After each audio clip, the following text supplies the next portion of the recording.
नमो बुद्धाय.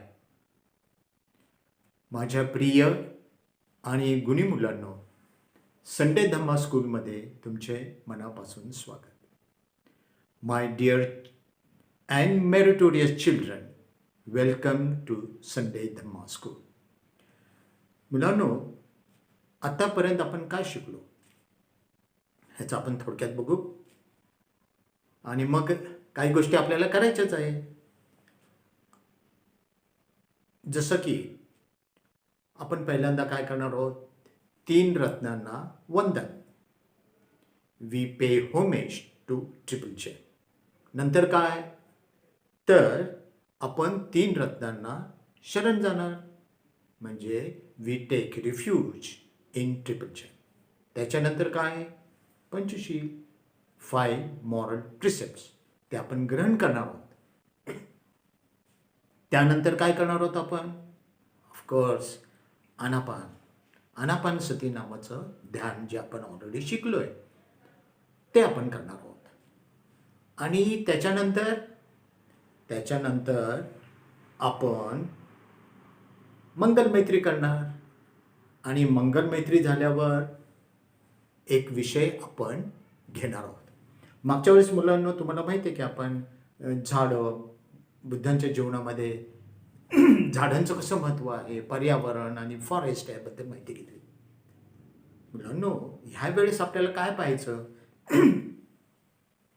तर 5 सप्टेंबर हा दिवस तुम्हाला माहिती आहे काय त्याचं वैशिष्ट्य आहे. बरोबर, 5 सप्टेंबर हा शिक्षक दिन आहे, टीचर्स डे. आणि भगवान बुद्ध हे कसे टीचर होते ह्याबद्दल आपण थोडक्यात माहिती घेणार आहोत. आणि त्यानंतर सरतेशेवटी आपण धम्मपालन गाथा आणि शरणतय घेणार आहोत. ठीक आहे, आलं लक्षात? चला तर हात जोडा आणि माझ्या मागोमाग म्हणा, फॉलो मी. अरहंत सम्मा बुद्धो भगवा बुद्धं भगवतं अभिवादेमि. पंचांग प्रणाम.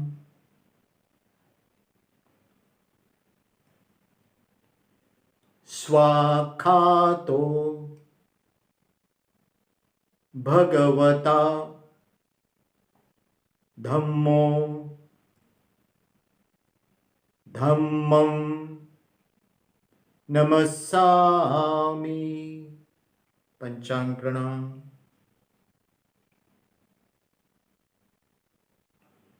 सुपटिपन्नो भगवतो सावक संघो संघम नमामि. पंचांग प्रणाम.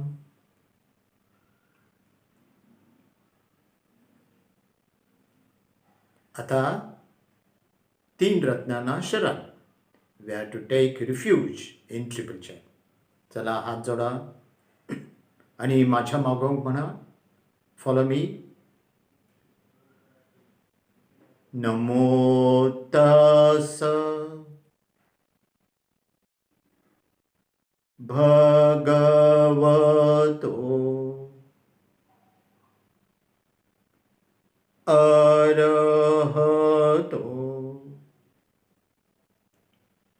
सम्मा बुद्धस्स. नमो तस् भगवतो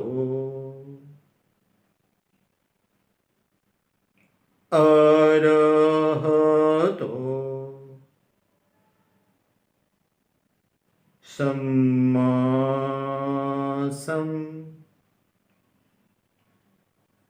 बुद्धस्स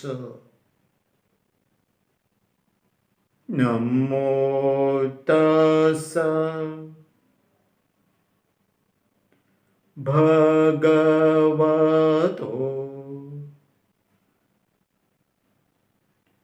अरहतो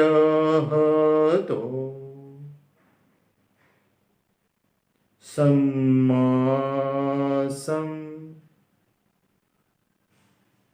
बुद्धस्स बुद्धं शरणं गच्छामि धम्मं शरणं गच्छामि संघं शरणं गच्छामि द्वितीयम्पि बुद्धं शरणं गच्छामि द्वितीयम्पि धम्मं शरणं गच्छामि द्वितीयम्पि संघं शरणं गच्छामि तृतीयम्पि बुद्धं शरणं गच्छामि तृतीयम्पि धम्मं शरणं गच्छामि तृतीयम्पि संघं शरणं गच्छामि.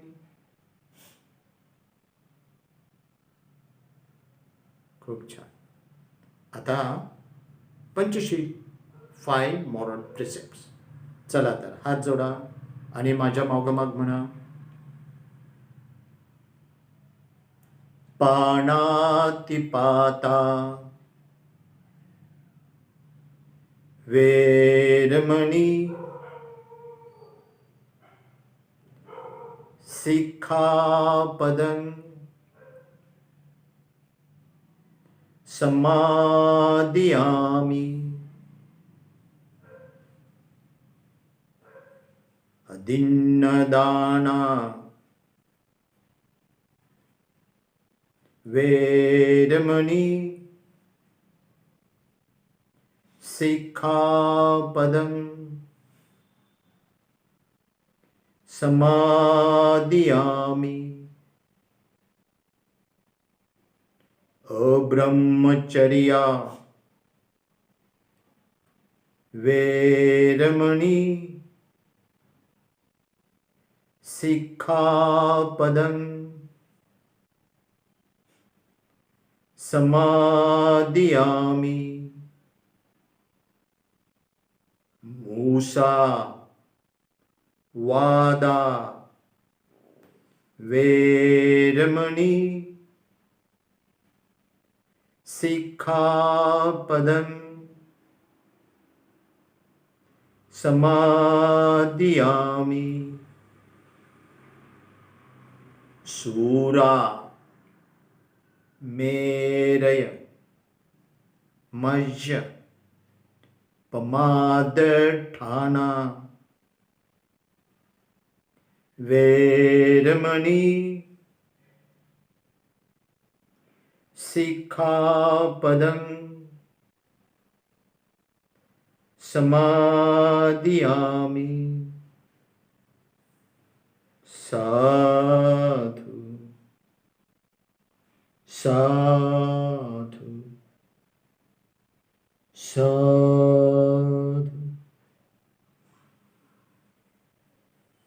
वा, खूप छान. आपण कोणतं ध्यान करणार आहे सांगितलं मी मागच्या वेळेस, आठवते तुम्हाला? हा, बरोबर, आनापानसती. आनापानसती हा पाली शब्द आहे. त्याचा अर्थ आन, आत येणारा श्वास, इनकमिंग ब्रेथ. अपान, बाहेर जाणारा श्वास, आउट गोईंग ब्रेथ. अँड सती म्हणजे सतर्क राहणे, means aware of your respiration. ठीक आहे. आता हे ध्यान कसं करायचं ते मागे तुम्हाला सांगितलं होतं. ते आता मी परत थोडक्यात तुम्हाला सांगतो आणि मग आपण ध्यान करूया. ठीक आहे. काय करायचं मुलांनो, मांडी घालून बसायचं. कसं बसायचं? सुखासन. मान पाठ कंबर सरळ ठेवायची, तोंड बंद करायचं, हळूवार डोळे अलगद बंद करायचे, चष्मा असेल तर काढून ठेवायचं. आणि ज्यावेळेस तोंड बंद असेल तर श्वास कुठून चालतो? नाकातून. तर नाकातून येणाऱ्या आणि जाणाऱ्या श्वासाकडं पूर्ण लक्ष द्यायचं. आलं लक्षात? What you have to do? Sit in folded legs in a comfortable position, but keep your back neck straight and close your mouth, close your eyes. If you are wearing glasses, please keep it on one side. And when your mouth is closed, respiration will go through the nose only. So you have to pay attention at the door, at the nostrils. आलं लक्षात? चला तर मग आपण आता ध्यान करूया. मी तुम्हाला सूचना देईल, इन्स्ट्रक्शन्स देईल आणि त्याबरोबर त्याप्रमाणे तुम्हाला ध्यान करायचं आहे. ठीक आहे. चला तर मग हात जोडा.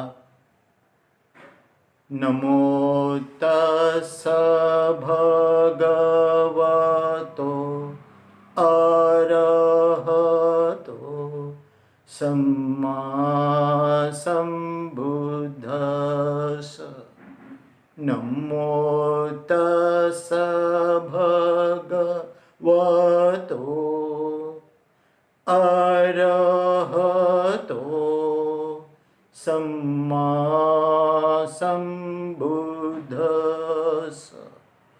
नमो तस्स भगवतो अरहतो सम्मा संबुद्धस्स. चला मांडी घालून बसा, सुखासनात बसा. मान पाठ कंबर सरळ ठेवा, चष्मा काढून ठेवा. हळूवार तोंड बंद करा, हळूवार डोळे बंद करा. कोणतंही ताण घ्यायचं नाही. ठीक आहे.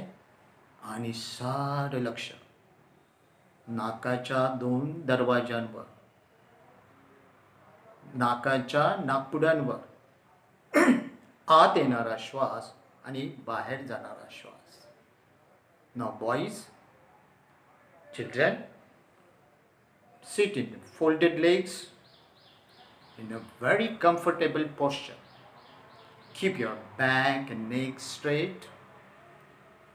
Close your mouth gently. Close your eyes gently. If you are wearing glasses, keep the glasses on one side. Now as the mouth is closed, so definitely the respiration will go through the nose only. So you have to pay attention, entire attention at the nostrils, the door of the nose. जोपर्यंत मी सांगत नाही तोपर्यंत डोळे उघडायचे नाहीत. Do not open your eyes until I tell you. आत येणारा श्वास आणि बाहेर जाणारा श्वास, सारं लक्ष श्वासाकडे. Pay your entire attention at the nostrils. शांत. आत येणारा श्वास आणि बाहेर जाणारा श्वास. Incoming breath and outgoing breath. सारं लक्ष नाकाच्या 2 दरवाजांवर.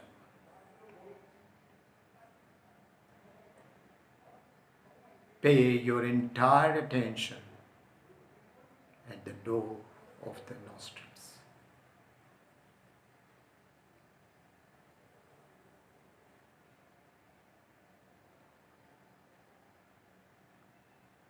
आत येणारा श्वास आणि बाहेर जाणारा श्वास नैसर्गिक श्वास, नॅचरल श्वास, नॅचरल ब्रीथ.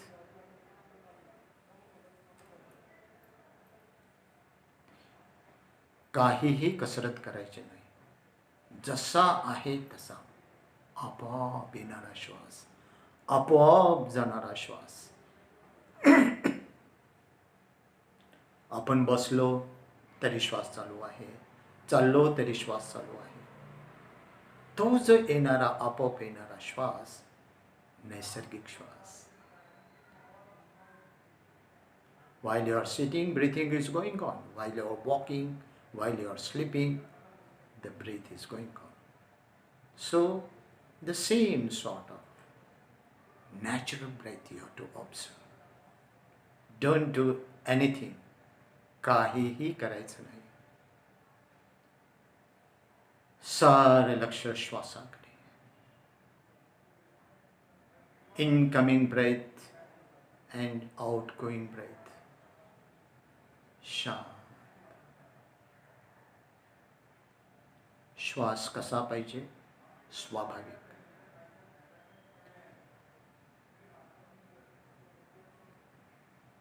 तुम्हाला जाणवायला लागेल की आत येणारा श्वास आणि बाहेर जाणारा श्वास कधी उजव्या नाकपुडीतून आत येतो, कधी डाव्या नाकपुडीतून आत येतो, किंवा दोन्ही नाकपुड्यातून आत येतो. बाहेर जाताना तो उजव्या नाकपुडीतून बाहेर जाईल, किंवा डाव्या नाकपुडीतून बाहेर जाईल, किंवा दोन्ही नाकपुड्यातून बाहेर जाईल. कधी श्वास दीर्घ असेल, कधी ऱ्हस्व असेल, छोटा असेल, कधी जड असेल, कधी हलका असेल. जसा आहे तसा पाहायचा आहे, जाणायचं आहे. The incoming breath may enter through right nostril or left nostril or both. While going out, it may pass through left nostril, right nostril, or both. Sometimes it may be long, may be short, may be heavy, may be light. You don't have to do anything. Observe as it is, as it is. Don't change, don't do anything.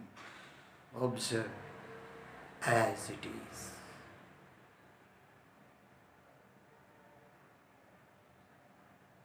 आणि मुलांनो, श्वास कसा पाहिजे? शुद्ध श्वास. त्याच्यात काय मिसळलं नाही, काय मिलावट केली नाही, तर तो शुद्ध आहे.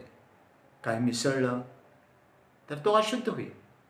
आणि म्हणून मुलांनो, श्वास पाहताना त्याच्याबरोबर आकडे मोजायचे नाहीत, मंत्र वगैरे म्हणायचा नाही.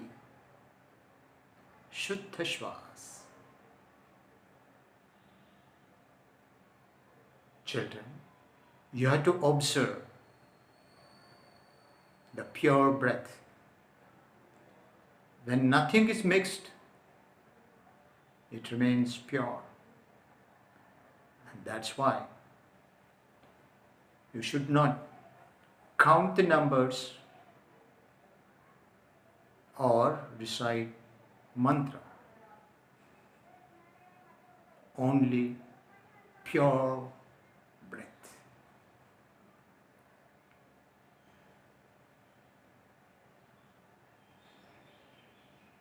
असं पण होऊ शकतं की तुमची पाठ झुकली, you might have bend down. मग शांतपणे परत सरळ करायची, मान पाठ कंबर सरळ करायची. Straight your back and neck. Not to worry. सारं लक्ष नाकाच्या दोन दरवाजावर.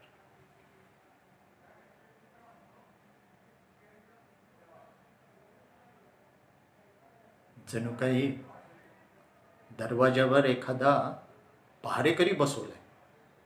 Just watch. पाहायचं नुसतं, जाणायचे. Do nothing. काही करायचं नाही, नुसतं जाणायचं. Just like watchman at the door of the nostril. You have to just watch, just feel. It may happen that the thoughts may come and your mind may go away. Don't worry.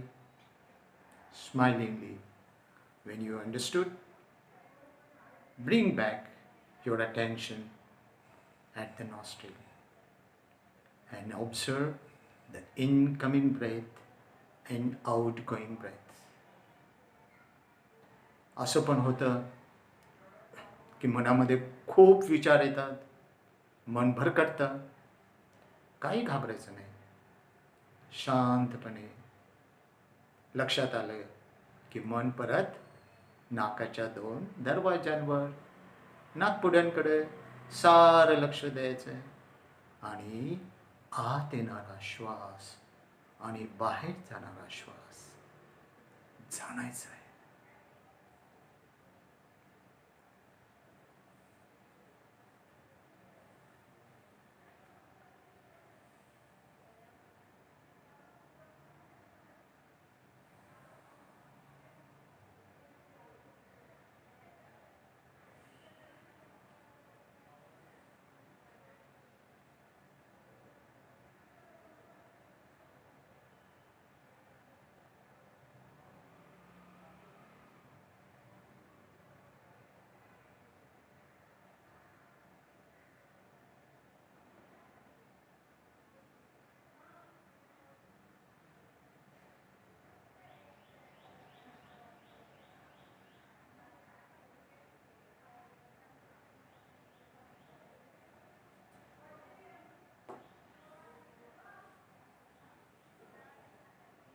मुलांनो, हळूहळू डोळे उघडा.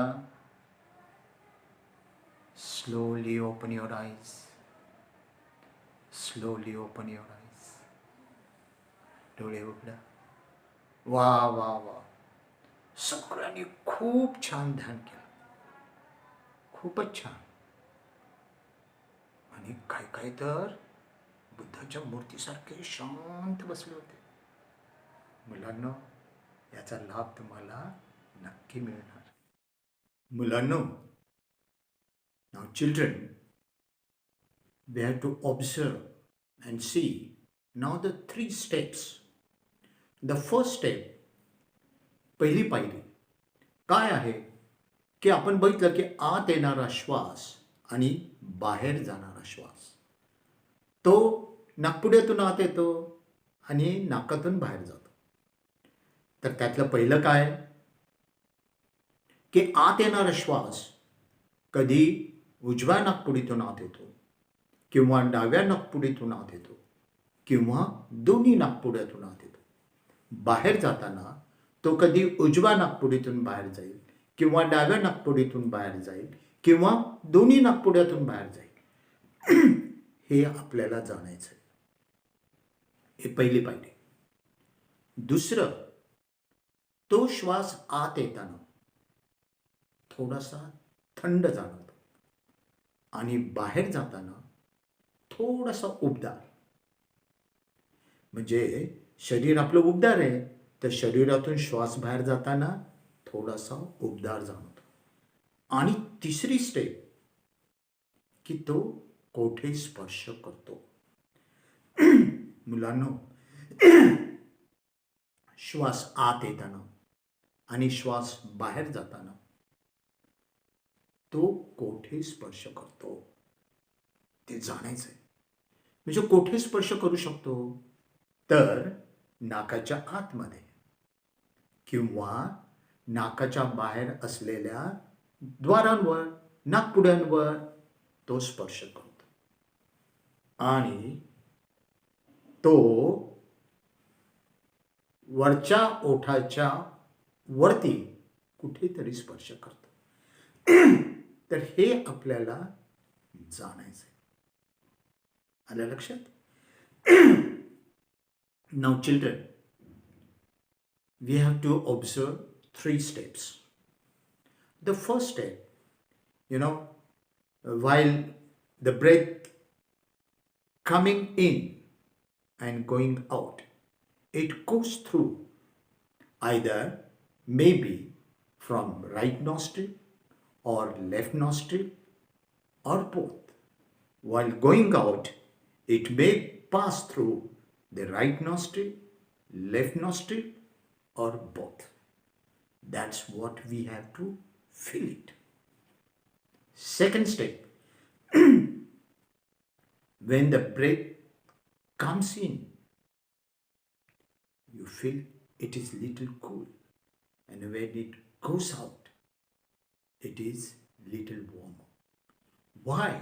Because our body is little warmer. It's warmer. And when the breath goes through our body, it becomes little warmer. So outgoing breath is warmer than the incoming breath. And the third step, we have to feel where it touch.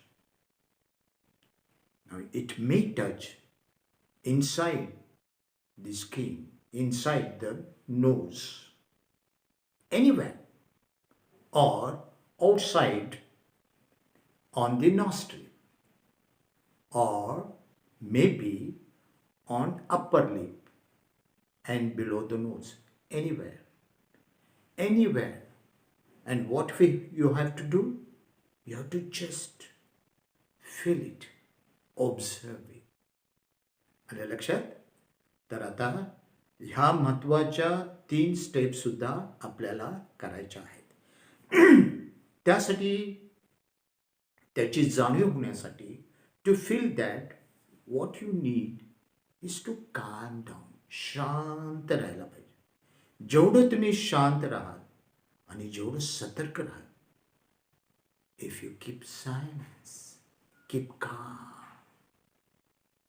and if you pay attention, then slowly you will start observing and you start feeling. ठीक आहे? आणि समजा तुमचं मन भरकटलं, श्वास जाणवत नाही असं वाटलं, तर काय करायचं? थोडंसं श्वास थोडंसं जोरात घ्यायचं. खूप जोरात नाही, स्लाइटली शांत, अगदी थोडासा जोरात घेऊन बघायचं. मग तुम्हाला जाणवेल की तो कुठं स्पर्श करतो आणि मग परत नॉर्मल श्वासावर यायचं. ठीक आहे?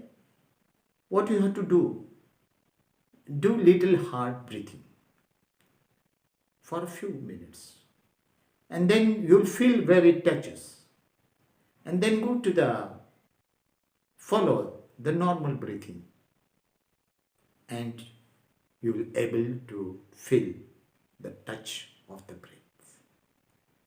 ठीक आहे ना? ओके, चला करा बरं शांतपणे. Incoming breath and outgoing breath. आत येणारा श्वास आणि बाहेर जाणारा श्वास. सारं लक्ष श्वासाकडे. Pay your entire attention at the incoming breath and outgoing breath. मुलांनो, स्पर्श जाणवला तर खूपच चांगली गोष्ट आहे. पण स्पर्श जाणवला नाही तरी काळजी करायचं कारण नाही. हळूहळू नंतर सुद्धा पुढच्या मेडिटेशनला, ध्यान साधण्याला सुद्धा तो जाणवू लागेल. त्यासाठी काळजी करायचं कारण नाही. Children, if you can feel the touch, then it's a good thing. But if you don't feel it now, not to worry about. You may feel it afterwards, after some practice. Not to worry about. Got it now? So, do it. मुलांनो, तुमचं मन शांत झालं, तुम्ही आनंदी झाला. Your mind become peaceful and happy.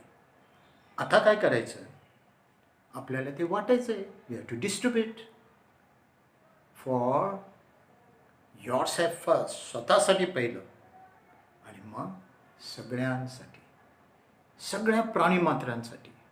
For all beings of this world, of this universe. ठीक आहे? तर आपण आता मंगल मैत्री करूया.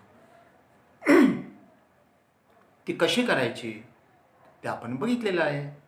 तर मी थोडक्यात सांगतो. मंगल मैत्रीमध्ये आपण काय म्हणणार आहोत? अहम सुखितो हो मी, मी सुखी हो. मे आय बी हॅपी. निदुःखो हो मी, दुःखमुक्त हो. Free from suffering. अवेरो हो मी, वैरमुक्त हो. Free from ill will. अव्यापज्यो हो मी, द्वेषमुक्त हो. Free from animosity. अनिघो हो मी, क्रोधमुक्त हो. Free from anger. सुखी अत्तानम परिहरामी. मी सुखपूर्वक स्वतःचे रक्षण करो. May I take care of my own happiness. ठीक आहे? तर आता आपण मग पुढची सर्वांसाठी आहे. आता आपण मंगल मैत्री म्हणूया. मी पालीमध्ये म्हणणार आणि तुम्ही माझ्या मागोमाग म्हणायचे. You follow me. ओके? हात जोडा बरं. आणि चला आपण म्हणूया. माझ्या मागे म्हणा. अहम सुखितो हो मी, निदुःखो हो मी. अवेरो हो मी, अव्यापज्यो हो मी. अनिगो हो मी. सुखी अत्तानम परिहरामि. माता पितु आचार्य ज्ञाति समूह सब्बे सत्ता सुखिता होन्तु.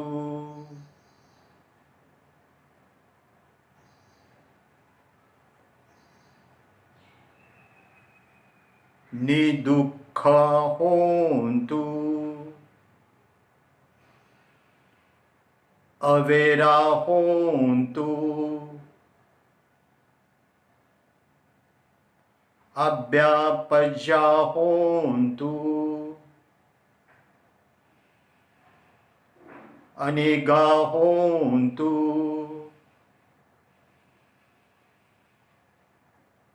सुखियत्तानं परिहरन्तु. वा, छान. मुलांनो, 5 सप्टेंबर हा शिक्षक दिन, टीचर्स डे. आणि आपण पाहणार आहोत की भगवान बुद्ध कसे शिक्षक आहेत, कसे टीचर आहेत आणि ते कसे शिकवायचे हे आपण थोडक्यात पाहणार आहोत. तुम्हाला माहिती आहे की वयाच्या 35व्या वर्षी भगवान बुद्धांना बोधी प्राप्त झाली बोधगया येथे. He got enlightenment. आणि मग ते बोधगयेहून सारनाथला पायी चालत आले आणि तिथे पंचमुखीय भिक्खूंना त्यांनी प्रथम धम्माचे शिक्षण दिलं, शिकवलं. त्याला धम्मचक्र प्रवर्तन म्हणतात. आणि त्यांचं ते भाषण ऐकून ते प्रवचन ऐकून ते 5ही जण इतके खुश झाले की ते त्यांना शरण गेले आणि कालांतराने ते अरहंत झाले. तर असे हे 5 पहिले त्यांचे शिष्य होते. आणि नंतर अनेक जण त्यांच्याकडे येऊन त्यांना शरण व्हायचे आणि अनेक जण भिक्षू झाले, अनेक जण अरहंत झाले. असे त्यांचे शिष्य वाढतच गेले. मुलांनो, आज सुद्धा त्यांचे शिष्य वाढत आहेत. डॉक्टर बाबासाहेब आंबेडकर म्हणाले होते की सगळा भारत बौद्धमय होईल आणि तो होतो आहे. तर बुद्धांच्या काळामध्ये जे प्रमुख शिक्षक होते, टीचर होते, धम्माचे टीचर होते, तर काही जण भगवान बुद्धांना शरण गेले, त्यांचे शिष्य झाले. आणि जे शरण गेले नाही त्यांच्या अनेक किंवा काहींचे पूर्ण सगळे शिष्य भगवान बुद्धांना शरण गेले आणि त्यांचे शिष्य झाले. त्यामुळे हे जे धम्माचे शिक्षक होते ते काय म्हणायला लागले की भगवान बुद्धांकडे अशी काहीतरी लोकांना आपल्याकडे खेचण्याची, संमोहन करण्याची जादू आहे वाटतं. सम मॅजिक हॅप्नोटाईज द पीपल. आणि हे राजा भद्दियाने ऐकलं आणि ते बुद्धांकडे आले आणि त्यांनी बुद्धांना विचारलं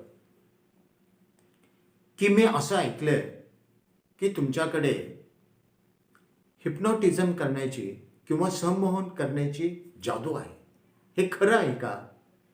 त्यावर भगवान बुद्ध काय म्हणाले? मुलांनो, ही कथा अंगुत्तर निकाय यामध्ये चतुक्क निपात यातील महावग्गातील 20 भद्दीय सूत्रात आली आहे. तर या चित्रात तुम्हाला दिसत आहे की लिच्छवी राजा भद्दीय भगवान बुद्धांसमोर बसला आहे आणि भगवान बुद्ध त्याला सांगतायत की भद्दीय, एखादी गोष्ट तू स्वीकार करू नको की 1 तू ती ऐकली आहेस, 2 ती परंपरेनं चालत आली आहे, 3 इतिहासात लिहिली आहे, 4 ग्रंथात किंवा पुस्तकात लिहिली आहे किंवा त्यावर तत्व, सिद्धांत किंवा लॉजिक थेरी मांडली आहे. तर तू तेव्हा स्वीकार कर ज्यावेळेस तू प्रत्यक्ष ते पाहशील ते सत्य आहे. 2 तुला स्वतःला कळले पाहिजे की ते सत्य आहे. आणि 3 तू स्वतःला त्या सत्यतेची जाणीव किंवा फील झाली पाहिजे. हे ऐकून भद्दीय राजा प्रसन्न झाला व भगवान बुद्धांना शरण गेला. मुलांनो, भगवान बुद्ध आपल्या शिष्यांना इतकं प्रेमाने समजेल अशा भाषेमध्ये शिकवायचे की ते सगळं लक्षपूर्वक ऐकायचे, तल्लीन होऊन जायचे आणि नंतर प्रसन्न होऊन त्यांना शरण जायचे आणि ते स्वतःहून त्यांचे शिष्य बनायचे. आणि म्हणून त्यांच्या शिष्यांना काय म्हणायचे? श्रावक, म्हणजे ऐकणारा. भगवान बुद्धांनी कोणालाही माझे शिष्य व्हा म्हणून आग्रह केला नाही, कोणाला विचारणा केली नाही, कोणाला मागे लागले नाहीत, पण ते स्वतःहून त्यांचे शिष्य व्हायचे, विद्यार्थी व्हायचे. मुलांना तुम्हाला माहिती आहे, डॉक्टर बाबासाहेब आंबेडकर जेव्हा एल्फिस्टन कॉलेजमध्ये इकॉनॉमिक्स शिकवायचे, तर त्यांच्या कॉलेजमधले ते विद्यार्थी होतेच, पण इतर कॉलेजमधले सुद्धा विद्यार्थी त्यांचं लेक्चर ऐकायला यायचे. मुलांनो, भगवान बुद्ध तर महाकारुणिक, आणि म्हणून त्यांनी आपल्या विद्यार्थ्यांना कधीही कोणतीही शिक्षा दिलेली नाही. म्हणजे त्यांनी कधी कोणाला भीती घातली नाही, नो थ्रिटन, कोणाला ताकीद अशी दिली नाही, नो रेप्रिमँड, कोणाला धमकावले नाही, नो इंटिमेडेट, आणि नो कॉर्पोरल पनिशमेंट, म्हणजे फटके मारणे, छडीनं मारणे, असं कधी केलं नाही. तुम्ही म्हणता ना, लोक म्हणतात छडी लागे छमछम, नो, नाही, प्रेम आणि करुणा. पण काय व्हायचं काही वेळेस, काही जण अगदी थोडे की किती समजावून सांगितलं तरी थोडं ऐकल्यासारखे करायचे, पण नीट ऐकत नसत. मग काय झालं की त्यासाठी एक गमतीशीर वेगळीच एक पनिशमेंट ठरवली होती. त्या पनिशमेंटला किंवा त्या शिक्षेला काय म्हणायचे माहिती आहे? ब्रह्मदंड. तर हे जे ब्रह्मदंडाची शिक्षा, तर एक एक्झाम्पल आहे.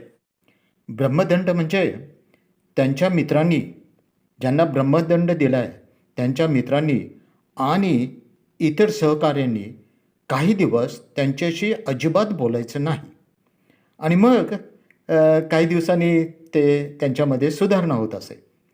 तर भगवान बुद्धांचे बालपणचे साथी, म्हणजे ते त्यांचे सारथी होते, म्हणजे चॅरिएटर, त्यांचं नाव छन्न.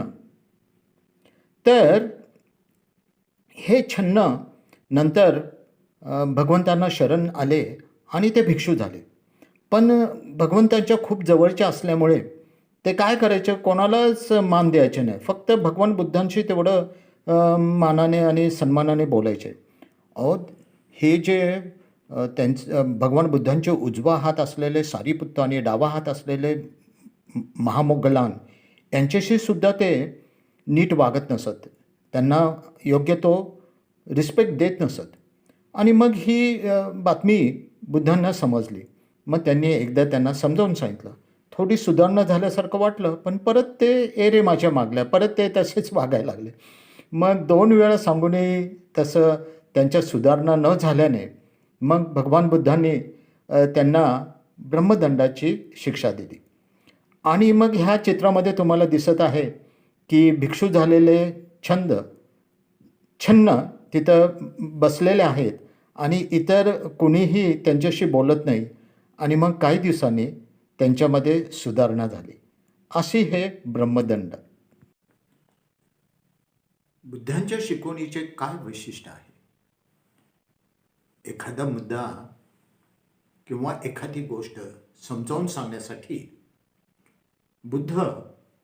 भगवान बुद्ध उपमा म्हणजे सिमिलीज, रूपक म्हणजे मेटाफर्स, उदाहरणे एक्झाम्पल्स आणि प्रसंग, घटना यांचं इतका पुरेपूर वापर करायचे.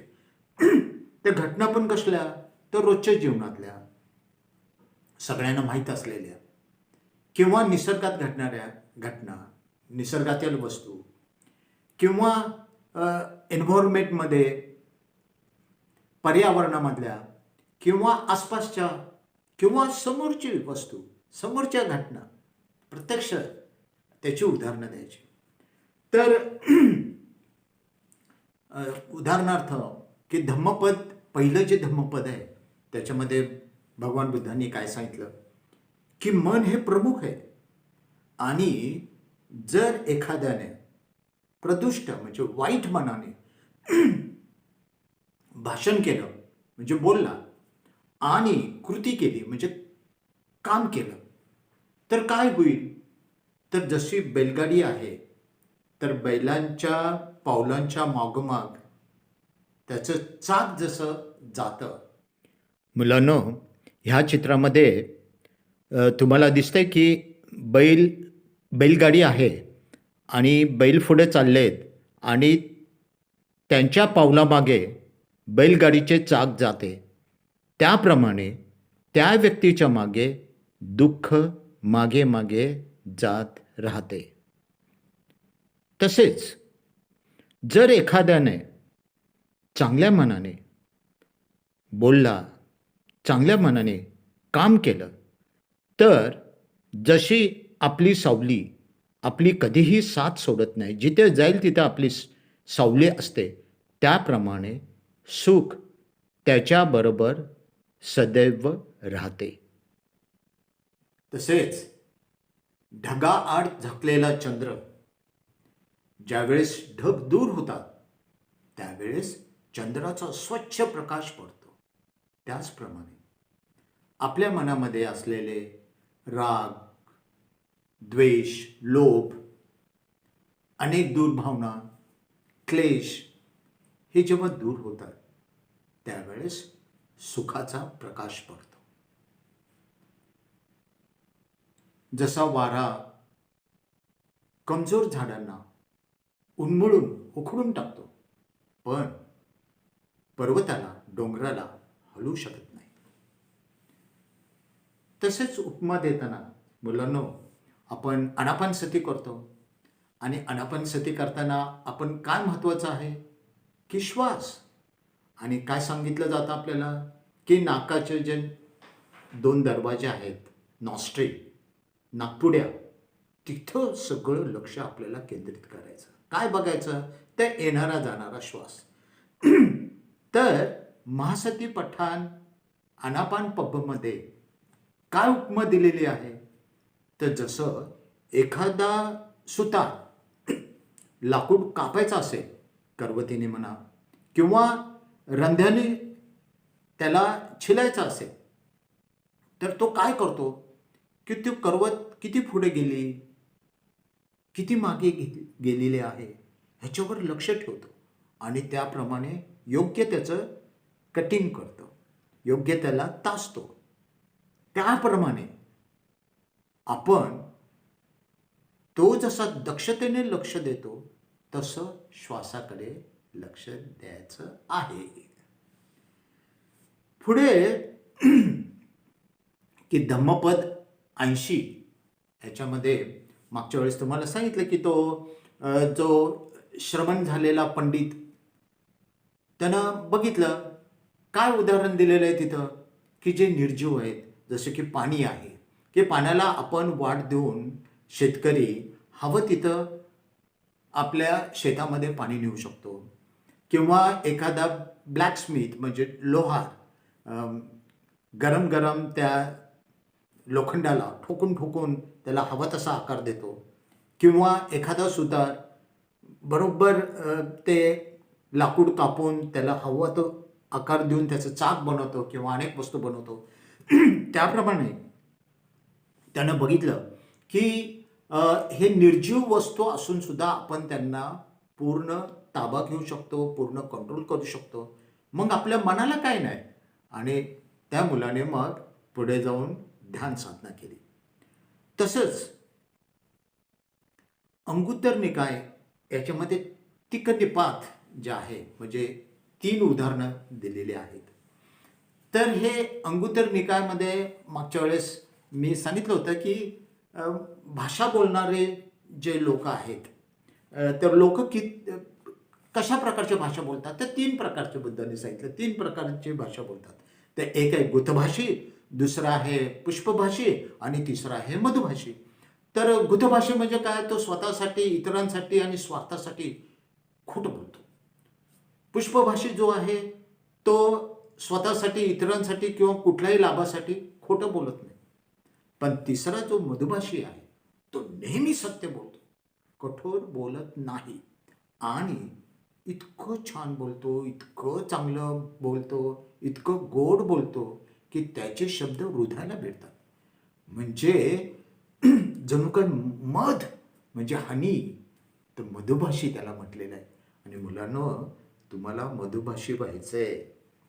मुलांनो, हे जे तिकनिपात आहेत त्याच्यामध्ये भगवंतांनी इतक्या उपमा दिलेल्या आहेत. तिकनिपात म्हणजे 3 उपमा. आताच आपण बघितलं.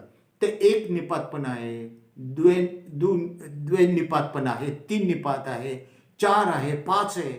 तर हे जे पुस्तक आहे, हे पूर्ण पुस्तक फक्त 3 निपातावर म्हणजे 1, 2, 3 दिलेल्या उपमांवर आहे. असे 11 उपमा आहेत, 11. तर केवढं मोठं भगवंतांनी किती प्रचंड प्रमाणामध्ये शिकवताना, समजावून सांगताना उपमा आणि रूपक यांचा वापर केलेला आहे. मुलांनो, तुम्हाला कथा आवडतात ना? भगवान बुद्धांनी शिकवताना, प्रवचन देताना अनेक गोष्टी सांगितल्या, अनेक स्टोरीज, अनेक किस्से, इव्हेंट्स समजावून सांगितलेले.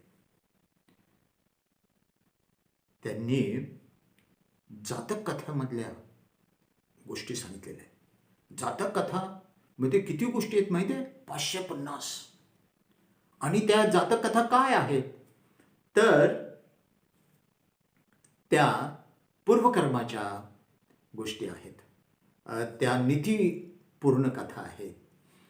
जसं की त्यामध्ये राजा आहे, त्याच्यामध्ये श्रीमंत आहे, त्याच्यामध्ये श्रेष्ठी आहे, त्याच्यामध्ये सामान्य माणूस आहे, त्याच्यामध्ये प्राणी आहेत. अनेक प्राण्यांच्या कथा त्याच्यामध्ये आहेत. आणि त्या कथा इतक्या सुंदर आहेत. आणि त्या कथा म्हणजे या कथा बोधिसत्वाच्या पूर्वजन्माच्या सुद्धा कथा आहेत. तर ह्या कथा आपल्याला नीतीनं वागण्याचा, चांगलं वागण्याचा, जीवनामध्ये निर्णय घेण्यासाठी इतक्या उपयुक्त आहेत. त्या इतक्या चांगल्या, इतक्या सुंदर आहेत की जगामध्ये सगळ्या भाषेमध्ये त्याचं भाषांतर झालेलं आहे. आणि लहान मुलांना तर त्या खूपच आवडतात. भगवान बुद्धांच्या शिकवणीमध्ये, पद्धतीमध्ये काय वेगळेपण होतं इतरांपेक्षा, ते आता आपण थोडक्यात बघूया. भगवान बुद्धांच्या काळामध्ये 6 प्रसिद्ध धर्माचे शिक्षक होते. त्यांचं नाव पूर्णकश्यप, दुसरे मखली गोसा, तिसरे अजित केस कंबल, चौथे पकुद कच्छायन, 5वे संजय वेलबुट्टी पुत्र आणि 6वे महावीर निगंठनाथ पुत्र. एकदा काय झालं, सभ्य हे साधू किंवा प्रवर्जित झालेले, त्यांच्या मनामध्ये अनेक शंका होत्या आणि त्यांना प्रश्न विचारायचे होते. म्हणून ते यावरील प्रसिद्ध अशा धम्माच्या शिक्षकांकडे गेले आणि त्यांनी प्रश्न विचारले. पण त्या काळामध्ये असं शिष्याने डायरेक्ट प्रश्न विचारायची पद्धत नव्हती वाटतं. त्यामुळे काही जण नाराज झाले, काही जण रागावले, काही जण चिडले, काहींनी त्यांना दोष दिला आणि त्यांच्या प्रश्नाची उत्तरं दिली नाहीत. त्यामुळे ते खूप वाईट वाटलं त्यांना. आणि मग ते विचार करू लागले की हे एवढे प्रसिद्ध आहेत, हे एवढे सिनियर आहेत, वयस्कर आहेत आणि जगाने त्यांना संतपद दिलेलं आहे, त्यांना मान्य केलेलं आहे. त्यांचे अनेक शिष्य आहेत, राजे महाराजे सुद्धा त्यांना मानतात. त्या मानाने भगवान बुद्ध हे लहान आहेत, कनिष्ठ आहेत, ज्युनियर आहेत. पण त्यांच्याकडे मनाची शक्ती आहे, पॉवर आहे. तर मी त्यांना जाऊन विचारतो. आणि म्हणून सभ्य हा भगवान बुद्धांकडे प्रवास करत आला आणि भगवान बुद्धांना भेटला आणि मग त्याचं स्वागत वगैरे झाल्यानंतर, पहिलं बोलणं झाल्यानंतर त्यांना नमस्कार केला, बाजूला बसला आणि मग भगवान बुद्धांना म्हटला की भगवंत, माझ्या मनामध्ये अनेक शंका आहेत आणि त्या दूर करण्यासाठी मी आपल्याला काही प्रश्न विचारू शकतो का आणि त्याची तुम्ही उत्तरं द्याल का? तर अत्यंत प्रेमाने आणि करुणेनं भगवान बुद्ध काय म्हटले, सभिया, तू 700 कोस म्हणजे 9000 किलोमीटर प्रश्न विचारण्यासाठी एवढा लांबनं चालत आलायस. त्यासाठी मी तुझ्या सगळ्या प्रश्नांचे एका मागोमाग नियमाला धरून आणि महत्त्वपूर्ण बाबींचा खुलासा करून सांगेल. आणि मग भगवान बुद्धांनी त्याच्या सर्व प्रश्नांची अगदी त्याला कळेल असं, पटेल असं, समजेल अशा भाषेमध्ये उत्तरं दिली. त्यावर सभ्य इतका खुश झाला. मुलांनो, ह्या चित्रामध्ये सभ्य भगवान बुद्धांना प्रश्न विचारत आहे आणि त्या प्रश्नांची सर्व उत्तरे ऐकून तो प्रसन्न झाला आणि भगवान बुद्धांना शरण गेला व त्यांना पंचांग प्रणाम करून तो त्यांचा शिष्य झाला. पूर्वीच्या काळी साधू लोक दाढी आणि केस वाढवत असत, पण भगवान बुद्धांनी आपल्या शिष्यांना दाढी व केस कापण्यास सांगितले. दाढी व केस कापण्याचे 16 फायदे मिलिंद प्रश्न यामध्ये दिलेले आहेत. त्या काळात शिक्षण घेण्यासाठी विद्यार्थ्यांना शिक्षकांच्या आश्रमात जाऊन राहावं लागत असे. भगवान बुद्ध आपल्या शिष्यांना, विद्यार्थ्यांना विहारामध्ये किंवा सभेमध्ये शिकवत असत. त्याचप्रमाणे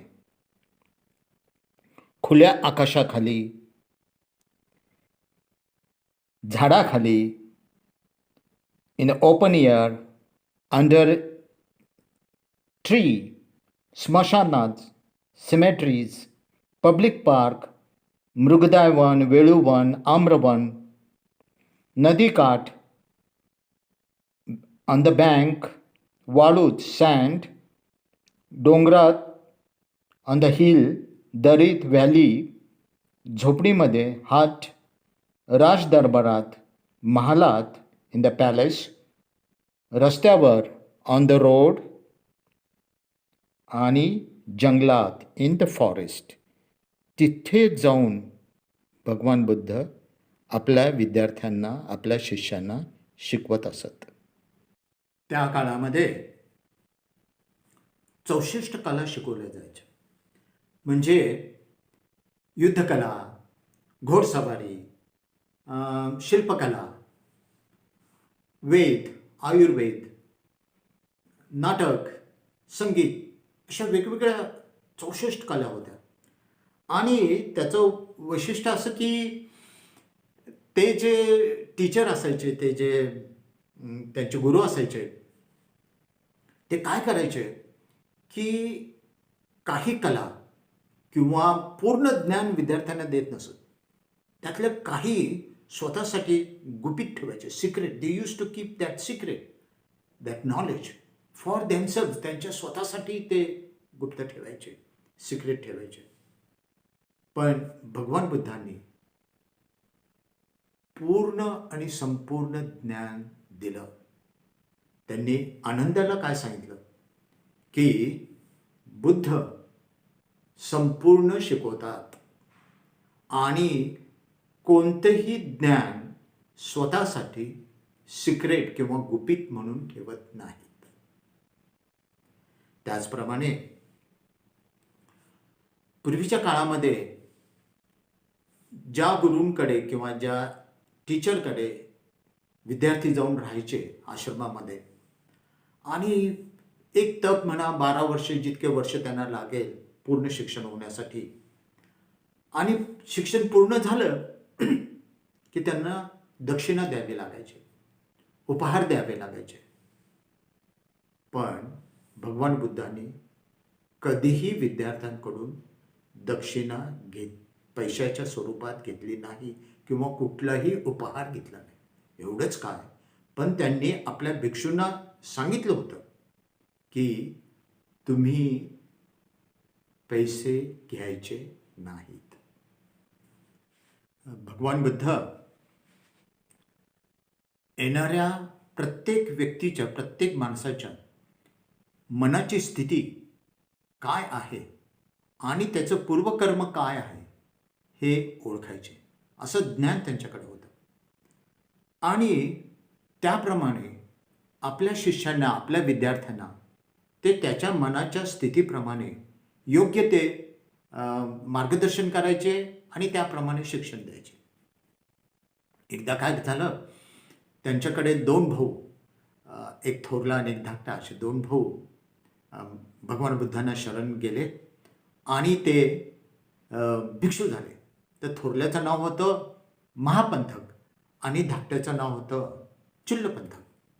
थोरला अगदी अभ्यास करून वरच्या पदावर गेला, म्हणजे तो थोडक्यात तिथला कारभार बघणारा लीडर झाला. आणि चुल्लपंथक मात्र विचार करायचा, मग असा धरसोड व्हायचं त्याचं. तर काय झालं की 4 महिने झाले तरी त्याच्याकडनं एक गाथा सुद्धा पाठ झाली नाही. 4 महिने बिचारा प्रयत्न करत होता. मग त्याचा थोरला भाऊ महापंथक खूप त्याच्यावर रागवला आणि रुसला.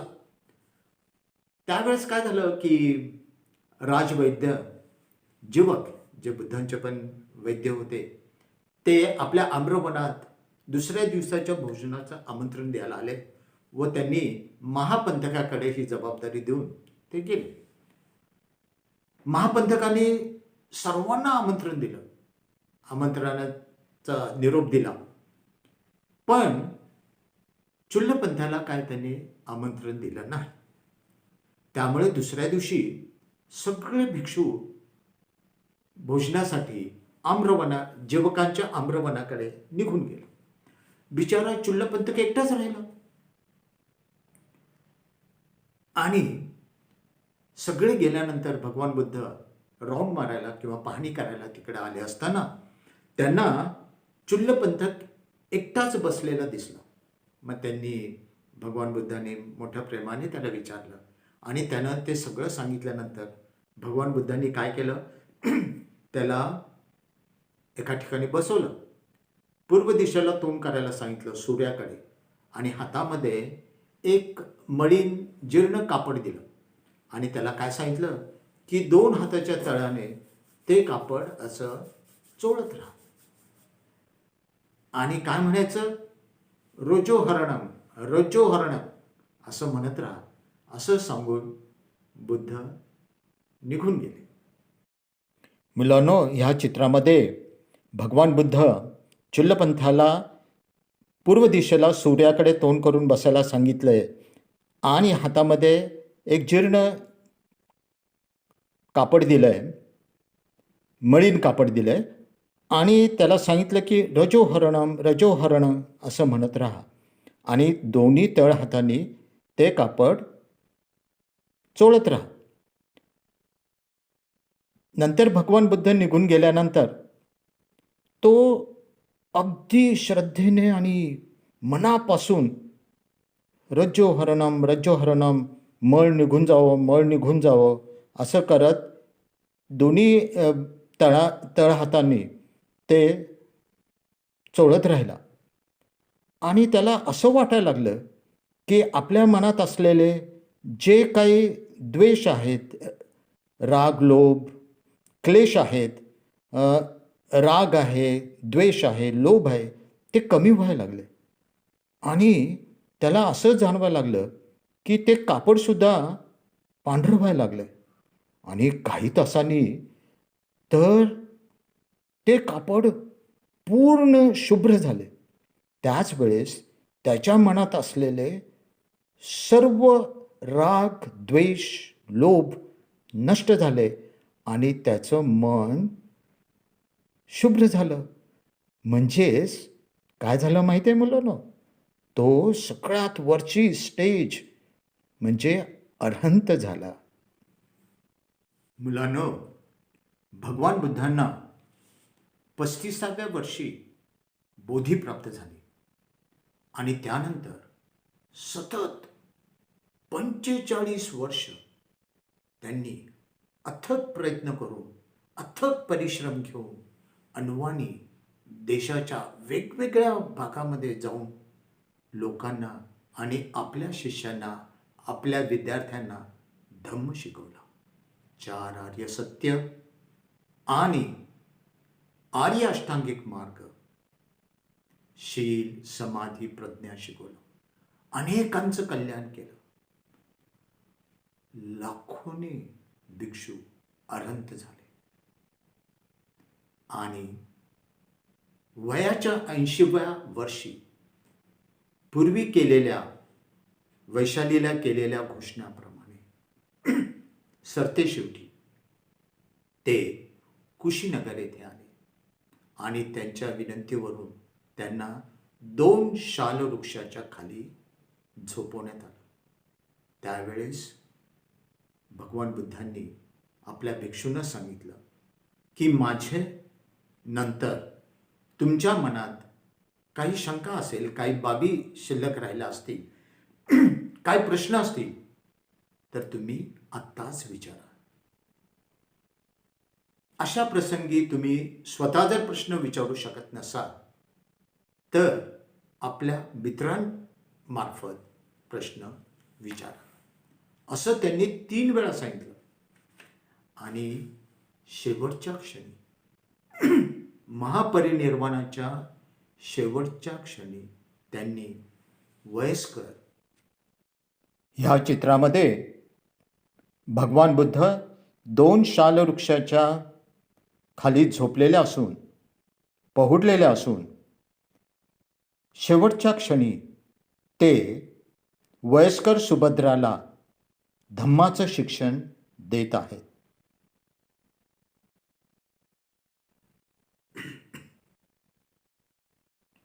भगवान बुद्धांनी असं सांगितलं होतं की माझा कोणी शिक्षक नाही, कोणी टीचर नाही. माझ्यानंतर धम्म हाच तुमचा शिक्षक आहे, टीचर आहे. आणि मुलांनो, ह्या सर्व गोष्टीवरून तुमच्या लक्षात आलं असेल की बुद्ध हे सर्वोत्तम शिक्षक आहे. He is the supreme teacher ever lived in this world. भगवान बुद्धांच्या धम्माच्या शिकवणीतून आपले सर्वांचे कल्याण हो. साधु साधु साधु.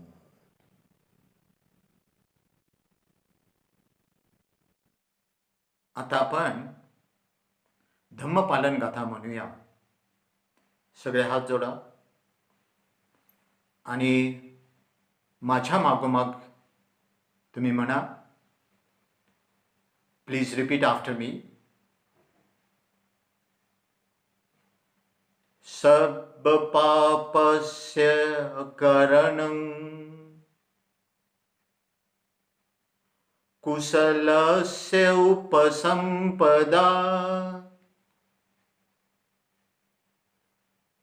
सचित्तपर्योदपनम्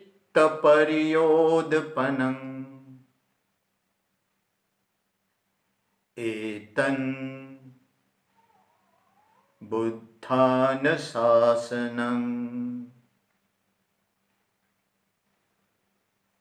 धम्मं चरे सुचरितं न तं दुचरितं चरे धम्मचारी सुखं सेति अस्मिन् लोके परमि च।